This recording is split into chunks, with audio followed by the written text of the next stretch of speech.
Hello, FPL managers. Welcome to the FPL Optimized podcast. This is episode number 73, and it's the first one of 2024. So, Happy New Year, everyone. We hope you all had a fantastic New Year celebration, and we also hope you will have a great New Year with a lot of green arrows. I am Bas, the casual manager, and my co host is Sertalp, the data scientist. This is the podcast in which we combine analytics with the good old eye test. Data or grass, or data and grass? That's the question. And with the Game Week 21 deadline still more than a week away, today's episode won't follow the usual format, but instead we ask people to send in any questions via X, it's formerly known as Twitter, so we could make it a Q&A session today as a special episode. So that's what we will do. Are you ready for it, Sertalp? And how has the start of the new year been for you so far? Yeah, I'm ready for it. New Year has been good so far. I can't complain. Okay. I got a green arrow this game week, so you could say that like it was a good beginning to the year. Yeah, Yeah, I don't know. definitely. I'm ready. Like I Especially at the OR, the rank where you are at, it's maybe not so easy to have green arrows because it's yeah, very that's true. competitive up there. I had a green arrow as well. You I had a was very huge happy. green It arrow. doesn't happen too often. But yeah, we'll talk more about that next week. Yeah. Yeah, so for today, we received quite many questions. So thanks everyone to the people who submitted one. I tried to group the questions by topic, and let's start with a few on analytics in general, Sure. and using solvers in FPL. So this probably will be your favorite category, I think, Sertop. True. Uh, and we'll start with a question from Matt. That's Matt Tots HQ on X. And he asked if and how any settings should be adjusted in a solver as we go through the season, for example, to align to blank and double strategies. He thinks it's needed, but he's not sure how to do it. So, Sertop, do you have any advice? Yeah, so obviously you need to adjust those parameters, but I should say this at the beginning. So most of the time people a little bit exaggerate the impact of these parameters. So these parameters have a default value, and these default values are chosen because they work like fairly well if you have no idea, what those parameters mean. So you Right. wouldn't go wrong if you just, run the solver as is with the Mm. default parameters. But Yeah. obviously, all these parameters are there for a reason. So it Yeah. is like knobs that you need to control for a better outcome or better decision making, I should say. Yeah. So in the question, the way it's asked about like free transfer value, time decay, and solve depth, the third one made me think that Matt is asking about FPL review solver, which I don't Right. personally use. I use my own Python solver, which doesn't have a solve depth because Mm. it's a optimization algorithm, not a heuristic. But I can still talk about some of these parameters because they are common. The first one is Okay. free transfer value, for example. So the default value for this is 1.5 EV. And what it means is we think rolling a free transfer is equivalent to having 1.5 or 1.2, depending on what like solver you are using or what kind of methodology you are following, 1.5 points. And the reason behind this is, so suppose you have only one free transfer and then suddenly, let's say like Haaland became available or like he got injured, like or the other way around, and you Right. need to move him out and get the Salah back, for example, which happened in the recent Yeah. game weeks. In that case, you need to take a penalty. You are getting -4. But if you had Right. a free transfer, you could have avoided it. So Right. if you use the probability of taking a hit because of a Mm. player getting injured in your team, you can see Yeah. that there is like using that probability, you can actually estimate the free transfer value. Okay. So in our like back testing, we found 1.5 to be like working consistently well, like avoiding Okay. hits most of the time.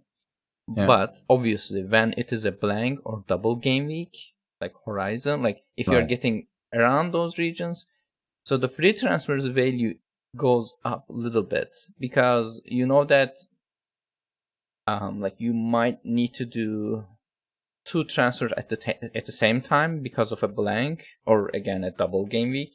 And the problem with double game weeks is uh, sometimes the players get rested by managers, Oh, so you need to just follow the information a little bit closely, which yeah. means that you need to roll whenever possible. Like if you have two free transfers, you made your one transfer already, and then if there is almost an EV like equivalent, if there are two players with their EV almost equal to each other, like you should roll your free transfer, Okay. and then this value can go up to maybe 2.5 even.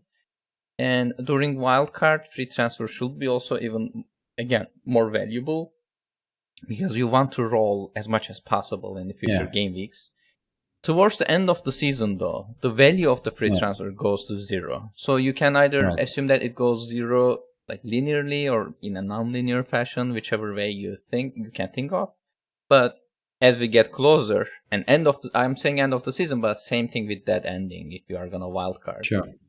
Yeah. Time decay 0.85 is the default value, meaning that next game week is valued with a 15% discount.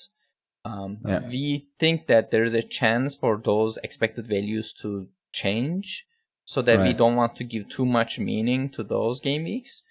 Yeah. If you're wildcarding, you are making a longer term plan, it should go up. So, because if time decay is equal to 1, it means that you are treating every game week the same way. And Right. that's what you almost want when you are wildcarding, because you are making a long term plan.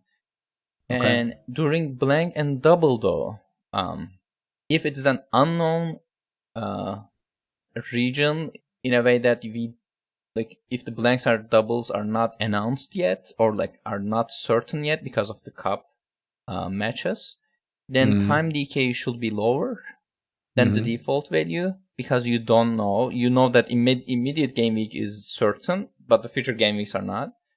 And if they're already announced, then the time decay should go up a little bit, because that you know the blanks and doubles, and there's a higher percentage of those games will be played as is, as Mm. announced.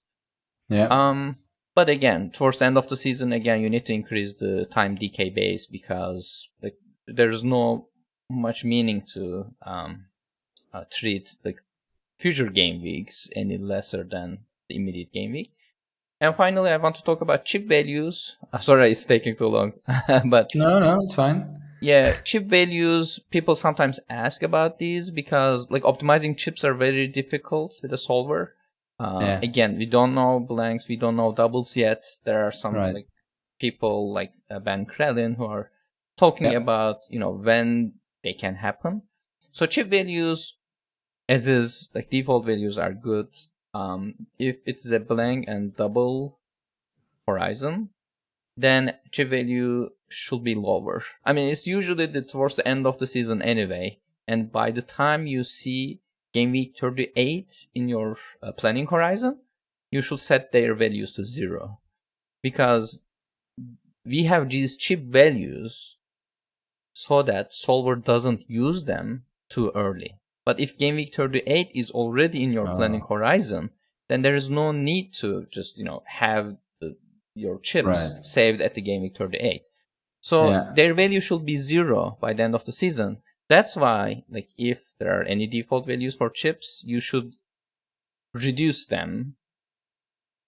But personally, I think these parameter choices, they do not matter much. You just need to check what the plan is that you are getting out of the solver, and if it makes sense to you, and Mm. then maybe adjust those parameters based on that. If the solver seems like it's rolling in a game week that you don't prefer to roll, then reduce the free transfer value, for example. So those kind of adjustments are much more important than trying to find a kind of like rules that you need to follow. Okay. So yeah, we spent about 5 minutes on this, and then you said it doesn't really matter. So I mean, it matters, but not yeah, as much as you think. yeah, no, I get it, and it's probably what you also meant to say, that this is quite an advanced thing to do, right? I mean, to work with these parameters. You can also leave them, and the solver will still be useful. But it's Yes, for I more agree. Yeah. advanced users, they Mm-hmm. want to change it. Yeah. Yeah. All right. Well, Matt, thanks for the question. I Mm-hmm. hope this was the answer you were looking for. I also hope we didn't lose some listeners with this quite advanced question. I promise you, there are also definitely many more less advanced questions coming up. So, a next question came in from Castagne Lasagna, and I think he is from Belgium because there's a Belgian flag. He's referring to the analysis of the model performance, which we've been talking about in our podcasts. And he's wondering if in the ensemble model, you've played around already with the different weights to improve the ensemble data, basically based on the learnings from the accuracy of the different models. Is there anything you'd like to comment on that one? Yeah, we have been noting this at the beginning of the season. Maybe we gave up at one point, but whenever we use the ensemble, whenever we say ensemble, we try to distinguish between if it is an equal weight ensemble or a custom weight one. And a custom weight means that we are checking the accuracy and we are trying to combine them with the weights so that Yeah. more accurate models get more weights in it, Mhm. so that we are kind of trying to minimize the error rate. But for our projected point average data, for example, we treat all of the models equally. And the part of the reason is some of the models don't have like expected minute data. So there's less number of models we can use for that table, for example. Then we treat all of them equally, whichever the remaining ones are. Like, I think 4 out of 7 have the expected minute data that we use for that table. But yes, the short answer is yes. So whenever we also generate an optimal team using ensemble data, it's a Right. custom weight ensemble based on the Okay. accuracy. Okay. Good. Cool. So we And are are you not. planning to change those weights like weekly or monthly, or how are you looking at it? Hmm. So some of the initial weights we used were based on last season, and Right. obviously there are new models that we started tracking this at the beginning of this season, so their weights are a little bit lower. Yeah. We don't update it too quickly. I No. wouldn't say monthly. Maybe like mid season is a good time to check what the accuracy Okay. has been, and then maybe adjust now. But Yeah. we don't play with it too much. No. Okay. Got it. Thank you. And thanks for the question. Hmm. So we have another question again, a bit in the analytics category. This one came in from FPL is fun with a question mark. Yeah, we're never sure if this is really fun or not. I think it is. And it's actually Pete Snee on X. So he's asking what the recommended game week horizon is at the moment as we enter the period now in which we still have some fixture uncertainty, i.e., not knowing yet when some of the blanks and doubles will happen. So, how do you typically deal with this, Sertalp? I want to ask this question to you first because I have an answer already. But so when you are making a transfer plan, like how many game weeks ahead you are checking? Like, are you checking Right. 6, 8, maybe more, I less? would say 4 to 6 in general. So Four what to I six. typically do, I take the FDR, the fixture difficulty ranking, or I look at the fixture ticker that we use, Mm-hmm. and then indeed, yeah, kind of a 6 weeks horizon. That's something I look at. Yeah. Yeah, it's interesting because we were talking with a colleague at the beginning of this week about this. So Okay. apparently, when they are playing a last man standing tournament where you're picking a team, so trying to Right. survive the whole season, if you check the entire season, then early on you can actually lose. Like the Sure. chance of you losing a life is higher if you Yeah. check like too many game weeks at once. Right. So there's a sweet spot. So Yeah. we also tested the same thing earlier with hindsight optimization, like re-optimization competition. Okay. 6 to 8 game weeks for FPL is very ideal. All So right. anything less than 6 means that you are trying to react faster for immediate gains, which could work. I mean, that's certainly a big pro. But at the end of the horizon, you might end up with a team that is suboptimal and severely suboptimal, and you can bleed expected value because, like, it happens to probably like all of us. Like, you check your team and it's just terrible for that game week. Like, you're like, what was I thinking when I got this player? Like, I knew that he was going to play against, let's say, Manchester City. Why did I take him? Because you probably checked the first 4 weeks and then it looked ideal. And since it's FPL, that player probably blanked all of those nice fixtures, and then now you need to play him against like Manchester City. So, and anything actually more than 8 game weeks, even though like I tend to say that like use as many game weeks of data as possible, I often also encourage people to not schedule any transfers for last 5 game weeks. And the reason is, well, even though you are improving your worst case scenario for the long term, so you are making a very detailed plan for the next 12 game weeks. And if any player gets injured or rotated, you will probably find yourself like getting stuck with certain moves that you don't want to do, but you have to, otherwise you need to take a hit. Mm-hmm. So for FPL, more than 8 game weeks is too long. Less than 6 game weeks is too short. So it's ideal to use between 6 to 8 game weeks. And if you want to still use anything more than 8 game weeks, what I would recommend is getting those like final 4 game weeks, or however game weeks you want to schedule ahead, to actually combine them into a single game week. So you can treat them as like a long-term expected value, that if I have this team at the end of this horizon, I will be in a good shape. So you're not making a very like detailed plan for those final 4 game weeks maybe, but you are still taking them into consideration somehow. Yeah, and anyway, this is also like a moving horizon, right? Like every week you should look at it again, and it might change. And that maybe relates a bit to the point that Pete was making about the unknown blanks and doubles that might be coming up. So I think we make a plan now based on the information that we have. And then once the blanks and doubles get confirmed, then the plan will probably change. Yes. Are you considering that, like, we know which teams will double, but we just don't know yet when?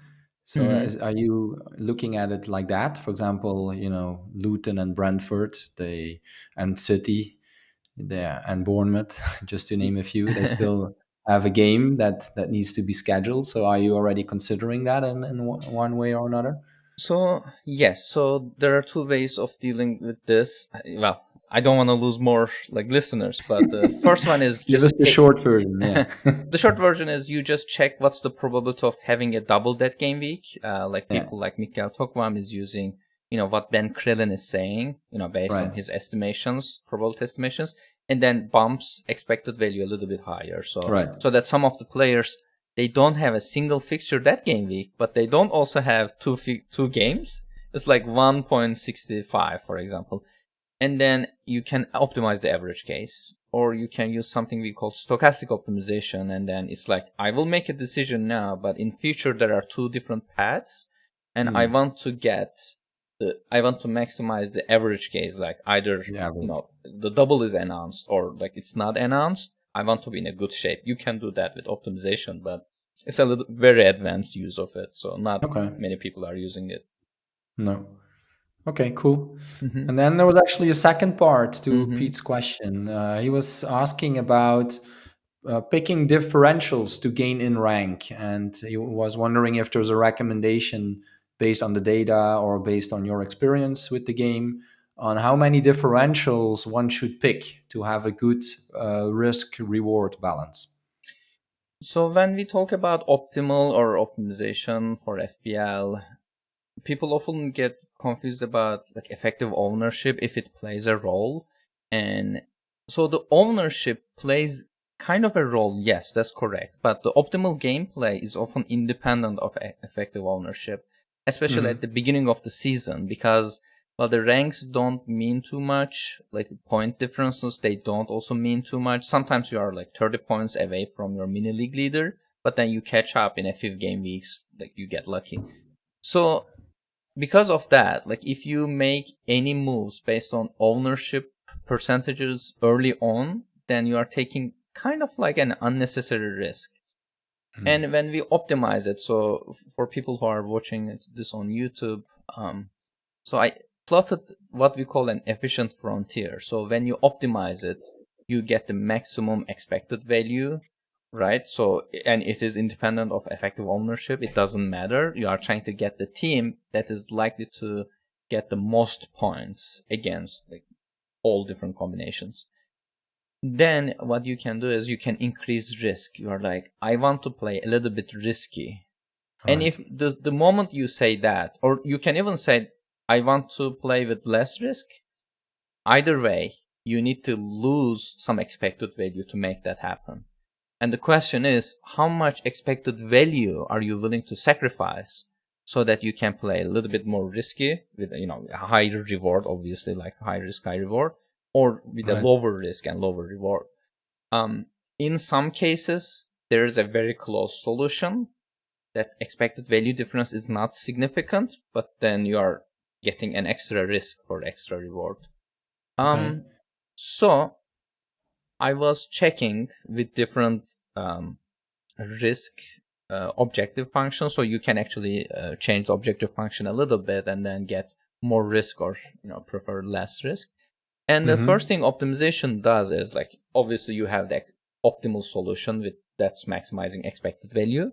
And then second solution, the blue dot on this chart, if you're seeing it, it actually gives the same almost same moves, but it loses expected value only for those players who are less owned, and then you change your benching decisions based on that. For example, if Trippier's expected value and let's say Alexander-Arnold has almost same expected value in a game week, you check which one has a lower effective ownership, and then you use that player in your lineup because like you are kind of taking a little bit more risk. That's the first thing you can do. You can play as is you are gonna play anyway, and then whenever you have a benching dilemma, prefer the player with the lower ownership. If you increase variance a little bit, then what happens is, well, again, on top of these benching decisions, the model takes one differential player. Like in this case, for example, it was Odegaard. Like instead of Saka, it was going to Odegaard. And what this is very common for model to do. Model also captains the player with lower ownership. So it checks like for example, there are two possible captains and their expected value difference is low. That's what we do with you, like when we are checking captaincy, right? Sometimes they're very close. Then you almost always use the captain with the lower ownership. That's one way of increasing risk without breaking your team too much. Like just for, taking differentials for differential's sake. If you increase the risk even further, then it takes 3 differential players, like Van Dijk and Odegaard on top of those, and also prefers a lower effective owner-owned captain. If you keep going, it makes it 4 differentials, and almost always chooses the second best captain if its ownership is less than the most popular one. So, but by that time, like if you take 4 differentials and you are choosing the different player as your captain, you are losing like almost 20 expected value, which is a lot. It's almost like 5 hits of worth. So you can say that it might worth it. It's usually worth it if you are really far from your mini league leader towards the end of the season. Since this question is being asked for this, probably like this horizon right now, what I would recommend is, you don't need to get a differential just because they're low owned. Just check if you can captain a different player in a game week. That increases risk quite nicely without needing any substantial changes to your team. And same with benching decisions. And if those two are not enough for your case, then consider taking a single differential and betting on it. anything more than that is probably gonna make your team suboptimal. But again, if the difference between you and your mini league leader is too big to close, then that's the only way to do it. Yeah. Okay. Yeah, I think that's a good recommendation. Mm-hmm. And just looking at that chart, because you kind of visualize it as a negative trend, Mm-hmm. so more differentials equals lower expected value. Yeah. But in a way, you do it also because there is this higher reward possibility. So this is number one in the world. His team. I was checking last game week, like what he could have done for increasing the variance. Well, obviously, when you are number one, you don't need to take too many risks. You want to play safe. Yeah. But what could have happened if he captained Son instead of Salah? Well, obviously Salah is captained much more in top 100 than Son. So his like expected value here is like I will talk about the median values. It was minus 2.7. So in average case, he was going to lose 2.7 points against the top 100 average. But if he captained Son, that figure was gonna be minus 2.97. So almost like 0.2 less. But the best case goes from plus 12 to plus 21.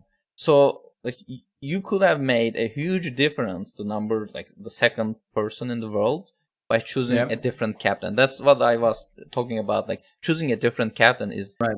by itself is gives you enough variance to make Yeah. such a big impact. But at the same time, again, what's the risky part? Well, the worst case goes from minus 26 to minus Right. 30, almost 31. Yeah.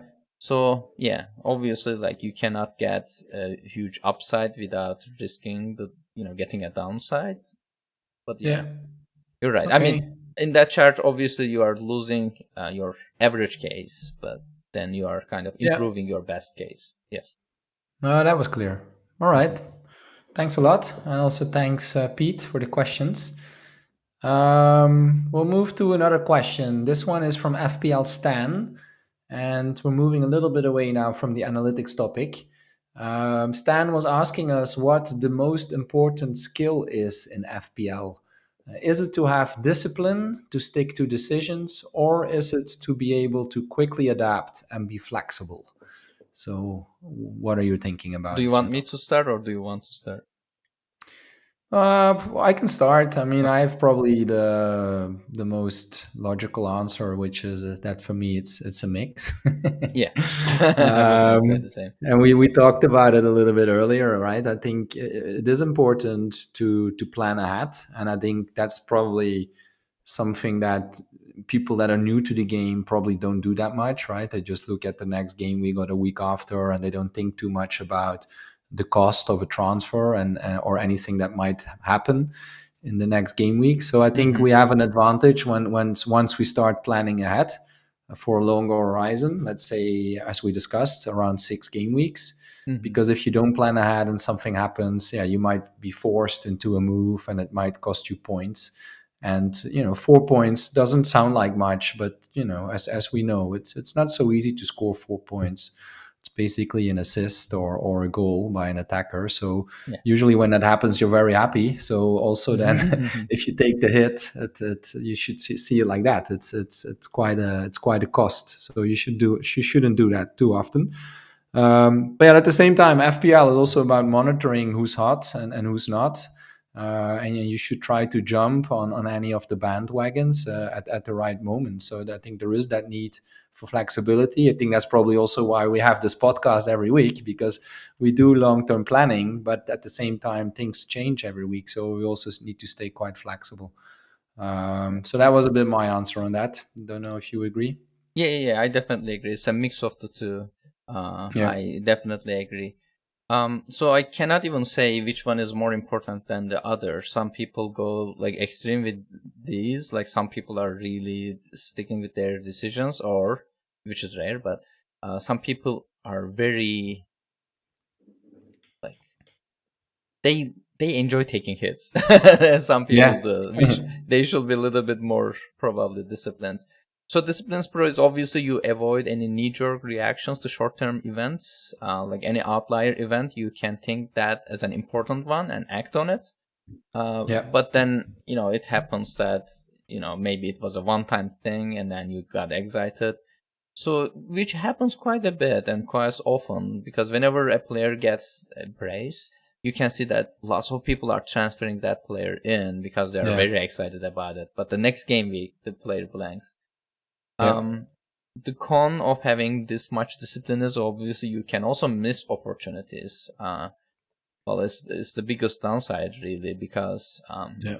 as analytics players, we often stick Mm. with a plan, try to stick with a Yeah. plan. If a player is going through a period of underperformance, we kind of struggle to tell if it is just a outlier or not. So it's just the other way around. So that's the con, obviously. Um, Yeah. Quickly adapting, pro is due to the nature of FPL, things change very quickly. Injuries, fixture changes, rotations, you name it. You can capitalize on players more quickly, especially if a midfielder start playing as in a number 9 position, for example, which happened in the past. You Yeah. know that his expected value should go up, and then there's Yeah. a chance that that player will be optimal anyway, even for people who are using solver. Maybe models are slow to react to it, but his underlyings will Mhm. go up. He will get more chances, obviously. So you can try to catch those, but it should only happen under the circumstances where the expected value change is not significant. I don't know actually anyone who's playing analytically and then jumping on these kind of bandwagons. But yeah, there's not a silver bullet. You cannot say that discipline or flexibility is more important. Yeah. No, that's true. And I think, planning ahead is a sensible thing to do. At the same time, there's also a risk then to maybe overthink it. And that's probably when I now reflect a little bit on my first half of the season. I think that at some moments, I was doing some overthinking, or maybe I tried to be too clever. Well, actually, my first gut feeling often was right.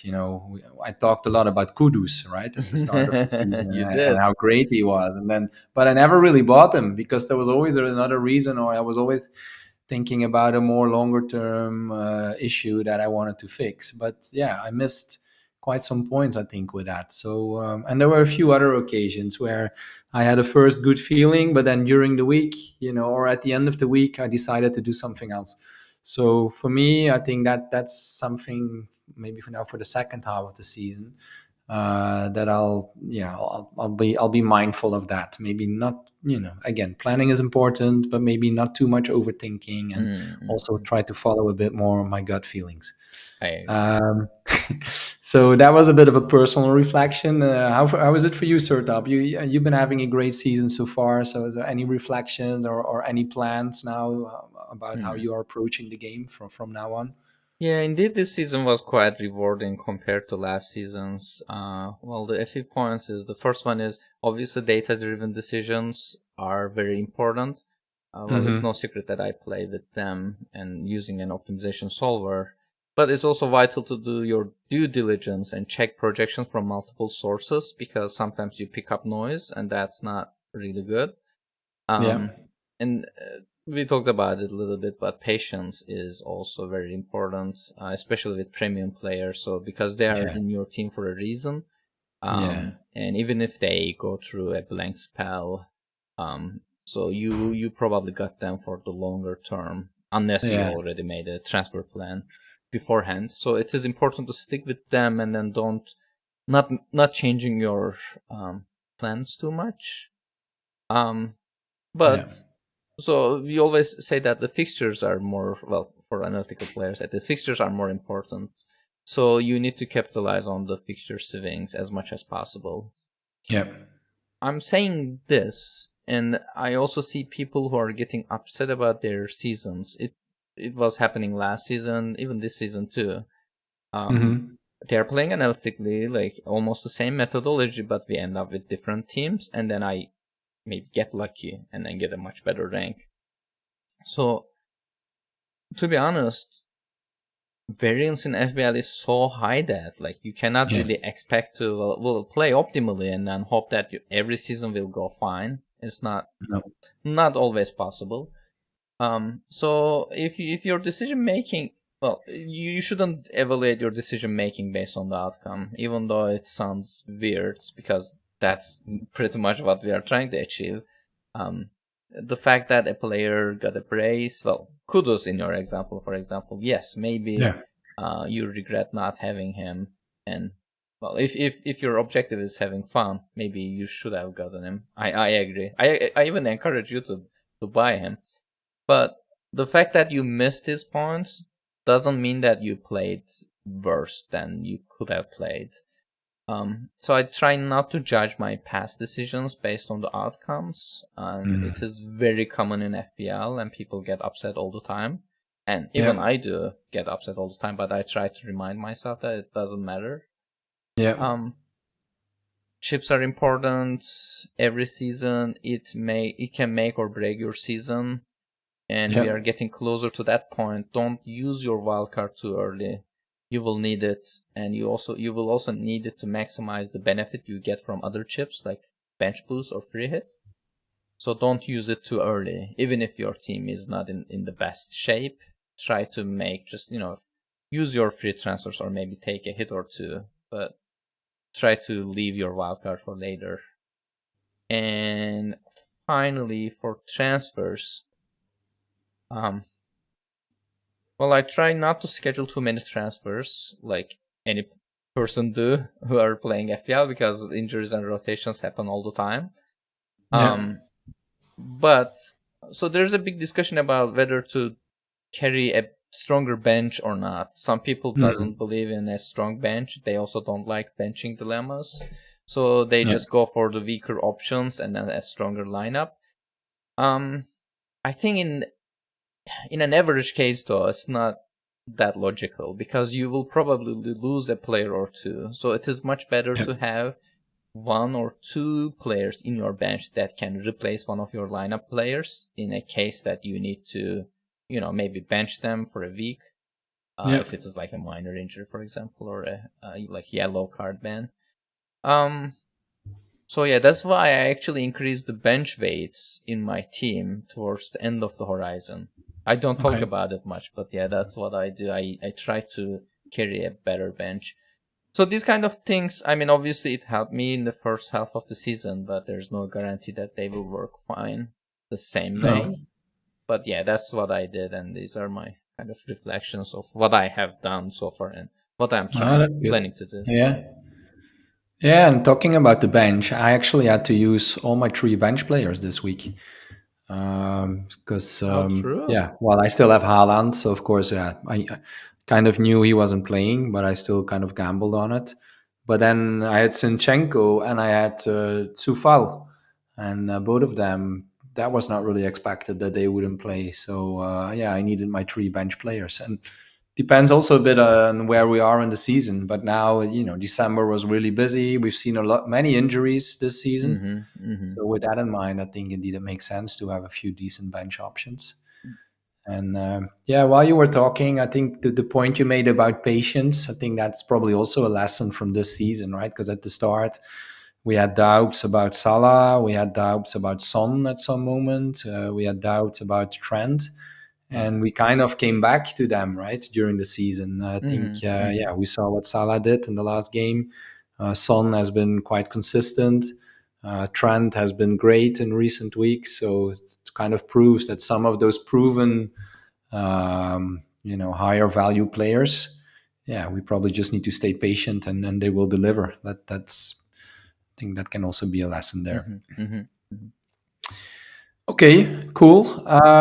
Talking a little bit more still about the learnings from the first half of the season. We had a question from Derek Haswell. He said that, at the start of the season, we also talked about it, that we were expecting more extra time to be added to games. And in fact, I think it's something we certainly have been seeing. It's not uncommon to see 9 or 10 minutes getting added at the end of the game, which in previous seasons almost never happened. Previously it was something like 3 to 4 minutes maximum. And we were thinking that with more playing time, we expected less defensive returns, as teams would have more time to score a goal. And Derek says that he deliberately underinvested now in his defense due to this. And he's wondering if we see anything in the data to prove that indeed the defensive returns have decreased. Mhm. Were you able to find anything on that? Yeah, I talked with Lucas. It is F_analytic on Twitter or X. So Okay. he was kind of like tracking these kind of like positions, like how many points each team got from each position, and so he has the average for 2022 and 23 season. I also used like our data from this season so far, 20 game weeks of data, and I just Okay. checked per game week how many points players scored in each position. So actually, it's interesting because it Yeah. justifies our thinking. Yeah. Goalkeeper averages were 73 points last season. It is 64 points, so there's almost like 11% decrease in goalkeeper points. And for defense, it went from 261 to 244. There's 6.6% decrease. Yeah. For midfield and forwards, it didn't change much. I mean, it went Okay. from 333 to 383 to 380 for midfielders, which is Yeah. almost like a 1% decrease. Yeah. And for forwards, it's from 116.5 to 115, so it's almost 1.3% decrease. So it is actually, well, obviously from season to season, these points vary quite a bit, but compared to midfield and forwards, where the points are almost the same, goalkeeper and defenders got less. I mean, it's significantly like noticeable. It's like 6% less for defenders and then 11% less for goalkeepers. Um, but at the same time, under investing funds in defense, I kind of understand the reason for it, but still, it shouldn't mean that you shouldn't get like premium players like Alexander Arnold, for example. I mean, yes, defensively, there's a higher chance of losing the clean sheets. Yeah. But at the same time, well, people wants to have him for attacking possibility, like attacking return possibility. So if you are going to underinvest funds for your defenders, just pick the defenders that you are only getting for the clean sheet probability. So those defenders are at more risk than the other defenders who can also get an attacking return. Yeah. Yeah, well, talking about Trent, I think in the game during the weekend he really looked good, and it's in the end I think he only had 0 points, so he had nothing. So, so that was not good, of course, for the owners. But I think for Yes, the whole yes. first half, I was quite worried. Every time he had the ball, I was thinking, "Oh man, Trent looks great. I need to get him." But Especially after he's, the I think penalty. he's at 8.5 million now, right? So he's not so Yeah, easy to get. yeah, Yeah. yeah, yeah. It's difficult. Okay. And is it not a bit contradicting that the goalkeeper and defending values go down that much, but the attacking values didn't go up? Because you're kind of thinking that, I think the reasoning is that there are more goals being scored. So, well, for goalkeepers and defenders, you can think that way, but the problem is like if they keep conceding only a single goal, like think Yeah, about Ederson. yeah, Like every game yeah, he doesn't concede too many goals, but it's just one goal, and yeah, then it doesn't bring too many points. Well, yeah, obviously, like the goalkeepers and defenders, well, again, that's the risk, right? The losing clean sheet. But for midfielders and forwards, I mean, they can score like multiple goals, which doesn't really change the defense or goalkeeper points. They can get -1 for every 2 goals conceded. But yeah, so that, mm, well, the changes from season to season, obviously. yeah, It's just compared to how like midfield and forward points stay the same, it is just interesting that goalkeeper yeah, and defender points decrease yeah. more Okay, significantly. Great analysis, and thanks a lot for the question, Derek. And talking still a little bit more about defensive returns, let's go Hmm. to a question from Cameron Scott. It was about the goalkeeper performance in FPL. He asked who the biggest over and underperformers were so far in terms of actual points scored versus the expected value. And he also asked if rotating goalkeepers is a good strategy, which I think is a little bit of a hot topic now after Dubravka had a good performance in the Liverpool game. Yeah, yeah. Yeah, let me start with the first question. So Yeah. I plotted a chart about like overperforming. So you, like, if you're again watching on YouTube, you can see that the overperformance right now, like the top overperformance, they were not the top players through the whole season. It changes quite often. If sometimes goalkeepers go through this like patches where they get multiple clean sheets, and then you can think that, oh, okay, this is the the goalkeeper I want. This is the goalkeeper who's like overperforming. It changes quite a bit. But if you are talking about since the beginning of the season until this point, top overperformers, and first I will talk about FPL points versus underlyings, meaning how many uh, XG they conceded versus how many points they got, like in terms of FPL points. So the biggest overperformer is Areola by a distance, and then we have Okay. Ellison and Dubravka is at the third place.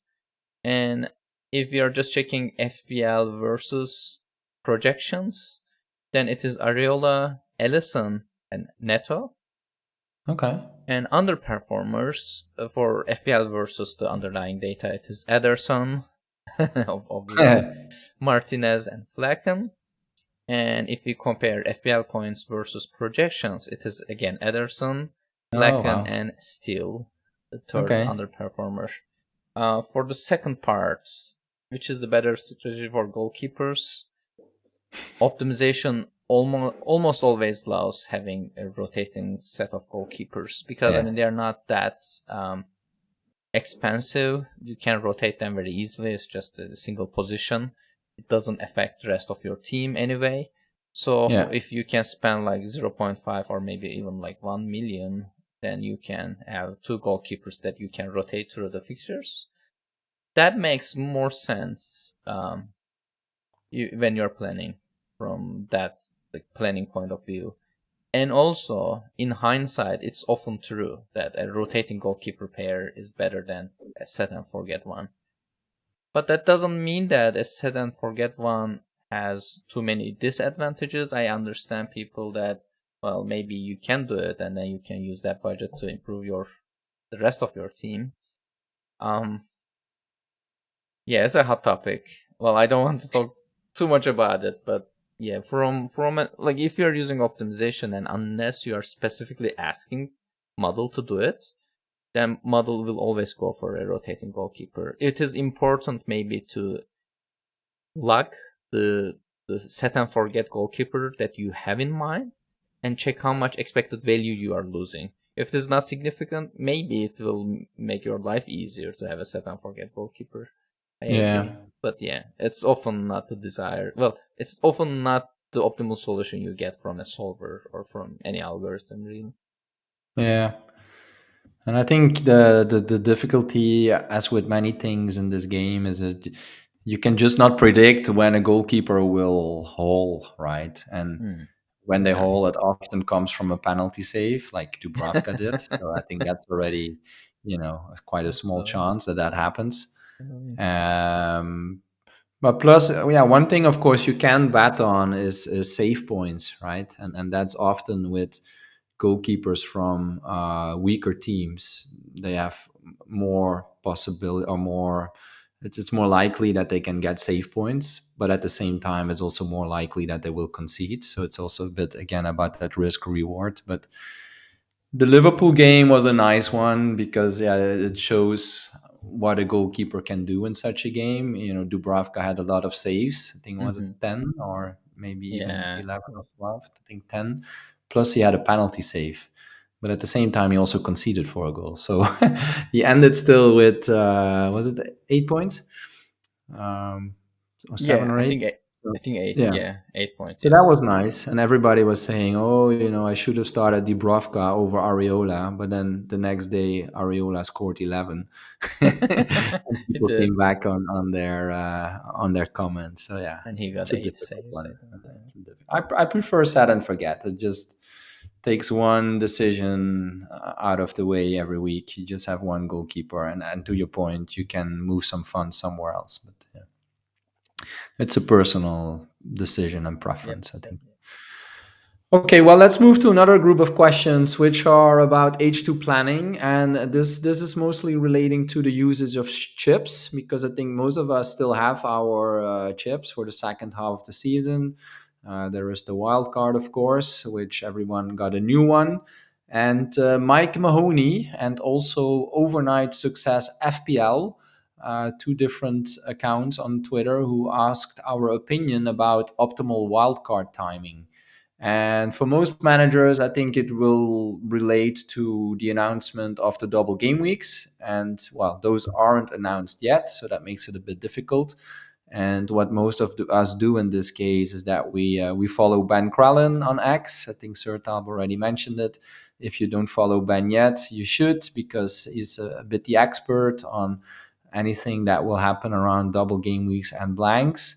And Ben actually also responded in our thread today, so thanks for that, Ben. He was saying that the majority of the double game weeks will take place around the game week 34 until 37 time frame, Mm-hmm. and those won't be announced yet until after game week 27. So we're now, at the start of January, and game week 27 is at the start of March. So we'll still have to wait 2 months for more clarity. And his suggestion is basically to plan with a wild card in game week 31, because then you're kind of preparing for those double game weeks. So yeah, that's kind of what the expert is saying. So Sertop, do you have anything to add to it? Is there any data you're looking at for this? And yeah, maybe also to make the question a little bit more general from an analytics or optimization point of view. What are some of the factors that you look at to decide when you play your chips? Mm-hmm. And that was actually a question from FPL Gerald. Yeah, it was great for Ben to answer the question Yeah. in the thread. So, well, I don't have really anything to say on top of the expert opinion here. Game You week don't dare 31. to. If he says game week 31, that's what we are gonna do. So I think the key point here is that he said these fixtures won't be announced until after game week 27. Yeah. So it is at least you need to keep your wild card, or try to keep your wild card until the announcement. Then we Yeah. will have clarity about, and by game week 27, if you are using like FPL review, which gives you 12 game week of projections, you will be able to see the projections until the end of the horizon, end of the season.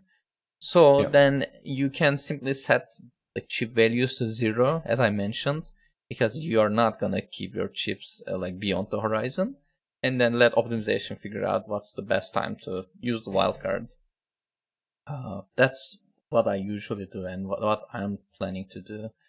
So with this, then I will try to make sure that I'm not planning a wildcard on at least until game week 27. So when I'm solving a longer solve, that's the game week I will probably target for the very least, even if it is like beyond my planning horizon for some reason. That's what you should do. And if Ben is saying game week 31 here, then that's the limit of how many game week of data I will, add at the end of the horizon. That about the technique I was talking about. But Yeah. yeah, so I just wait until we get clarity on projections, and then just Yeah. let optimization pick the game week to wildcard. Okay. Cool. And was there anything you wanted to add to FPL Gerald's question, or you kind of replied to it already? Yeah, FPL Gerald said, so when we are looking at using our chips in the second half of the season, what EV game would you recommend to warrant playing each of the chips?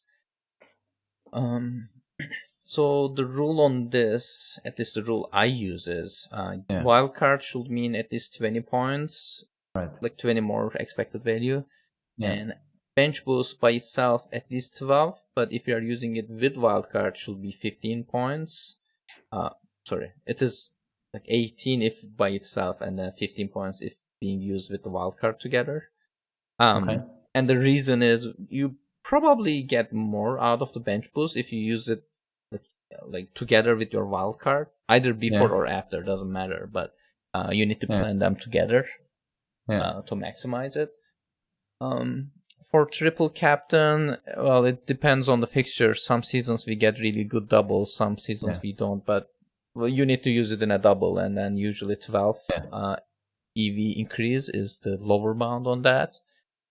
And free hit, it changes, but somewhere between 15 to 20 Yeah. is kind of like a consideration. Anything beyond 20, well, you need to do it.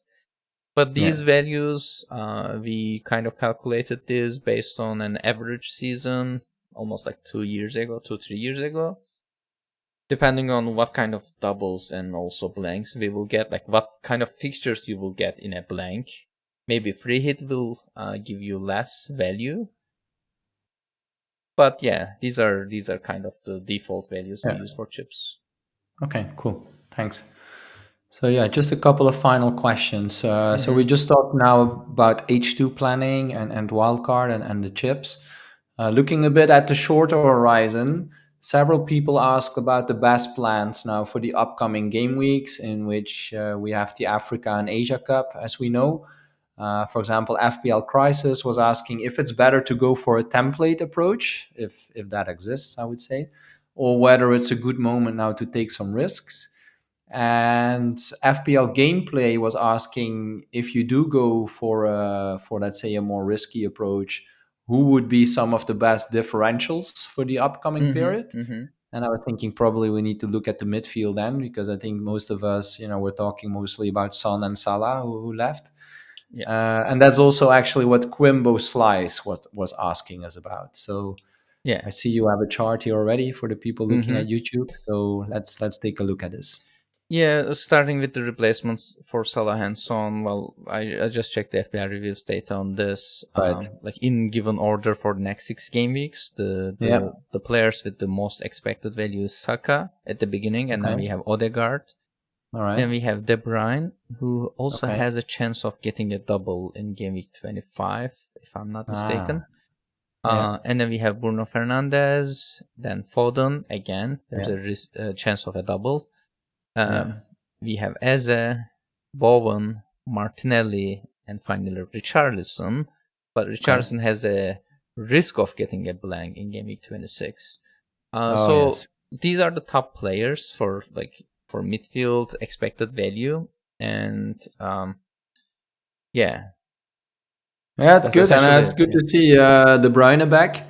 We haven't Mm-hmm. seen him much this season, but the rumors are that he's training and that he should be ready for also the FA Cup this weekend. So I think, yeah, we'll all be watching that probably. And if De Bruyne plays, then probably some people will be taking a bet and will be Yeah. transferring him in.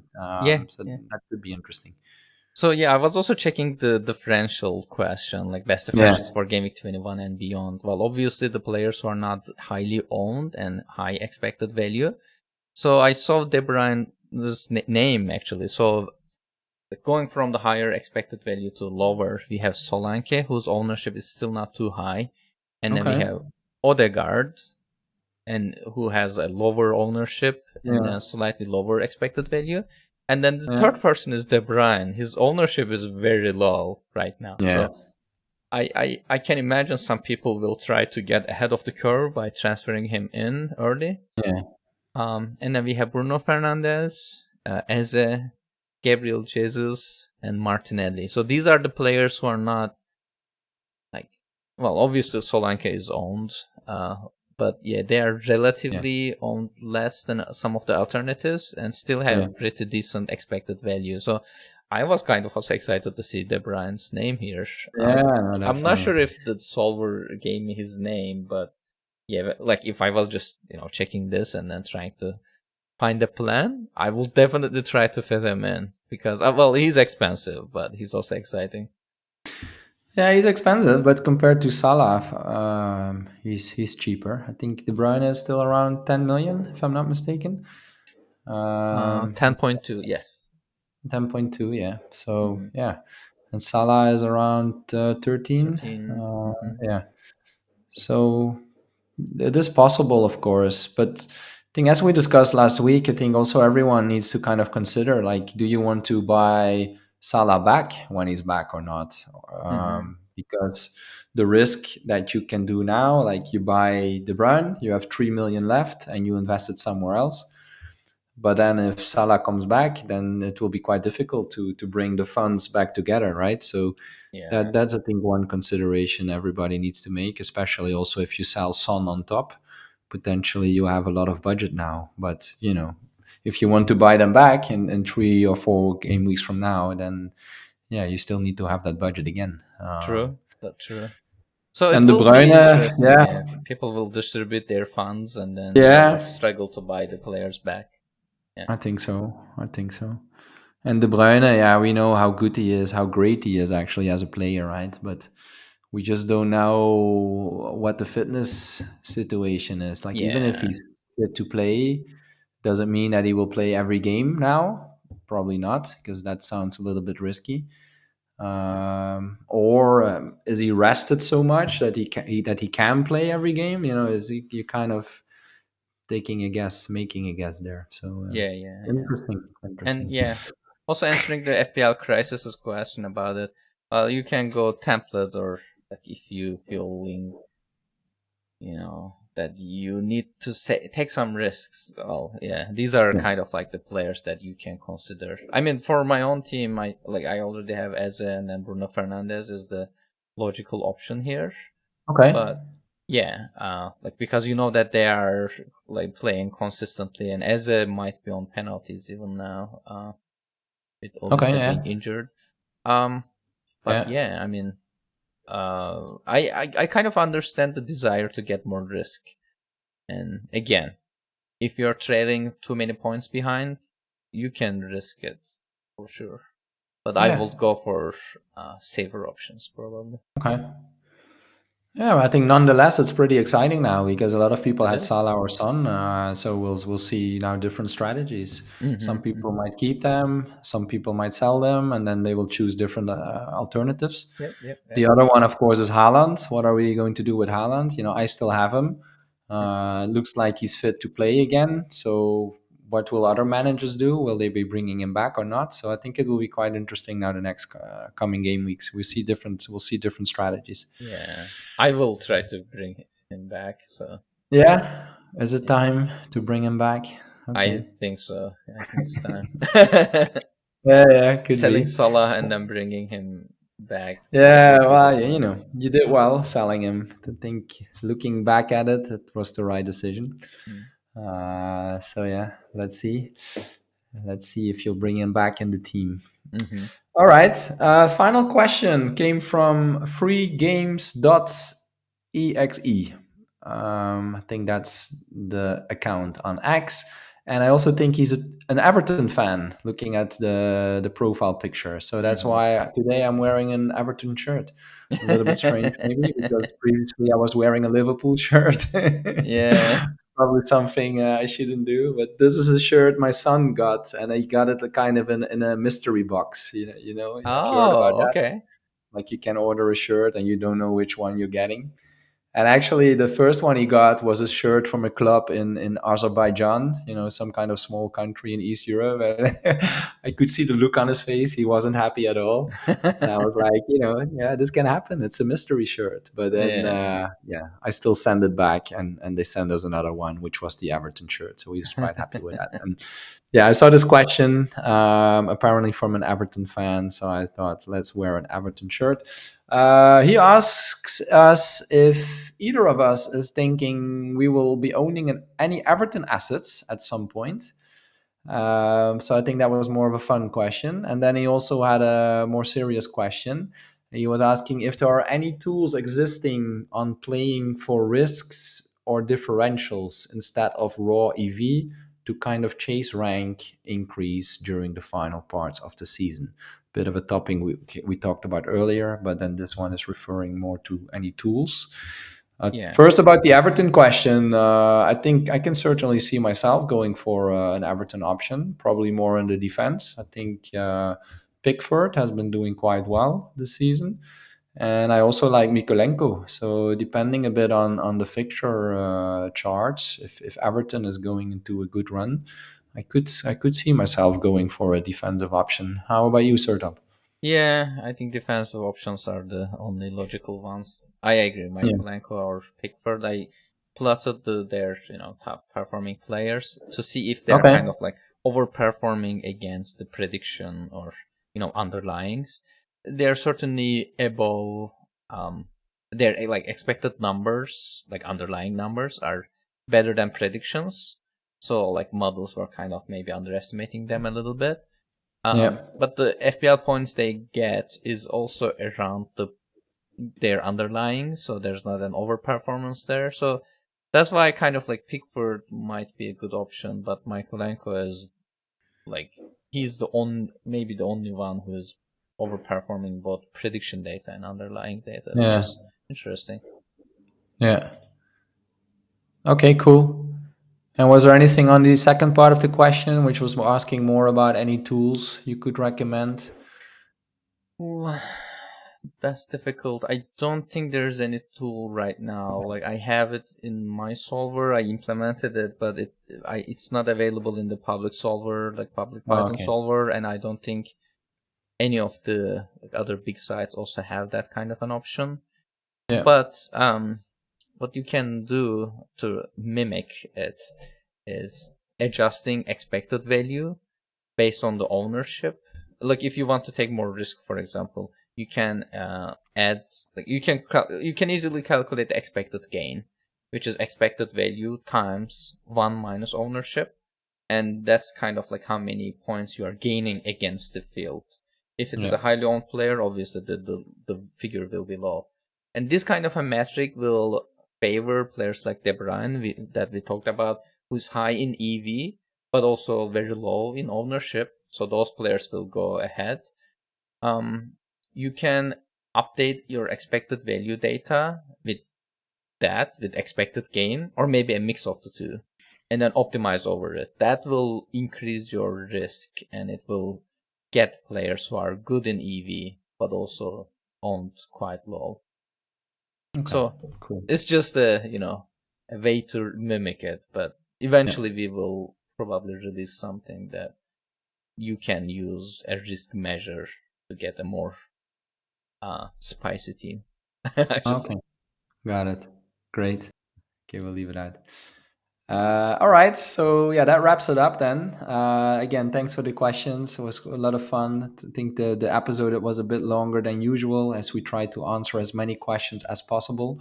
And a big thanks to Sertop for preparing all the answers to the questions. Was there anything else you wanted to cover, Sertop? No, enjoy the break. Yeah. Well, it's FA Cup. There's never a break. We need to Well, watch yeah. the cup games. As says you don't need to make an FPL decision this week. No, that's true. That's true. Well, actually, some people have been already making some transfers to be Lots of people are to. making transfers. Like Yeah, it was but I think I strange. saw that Salah already dropped in price. I think some people wanted to avoid that, and I Yeah. think also some players are already increased in price. So yeah, some people went early. I think it's a bit risky because there's a lot of cup games being played. So let's keep an eye on that, and then I think yeah, you and I will be making our decisions next week. I think. Mm-hmm. Mm-hmm. And next week is also when we will be back with our regular episode. So we'll leave the mini league update for that one. This was FPL Optimized Podcast, episode number 73. Thanks for listening. As we mentioned, it's FA Cup weekend. We hope you will enjoy it. And we will be back with our regular episode next week to prepare for game week 21. Make sure to subscribe to our podcast so you will get notified when the next episode is released. And you can follow us on X. For Sertalp, it's at Sertalp Bilal, and for me, it's at Belfi BB. And you can also find us on YouTube. And until next time, stay curious and stay analytical. Goodbye. Goodbye.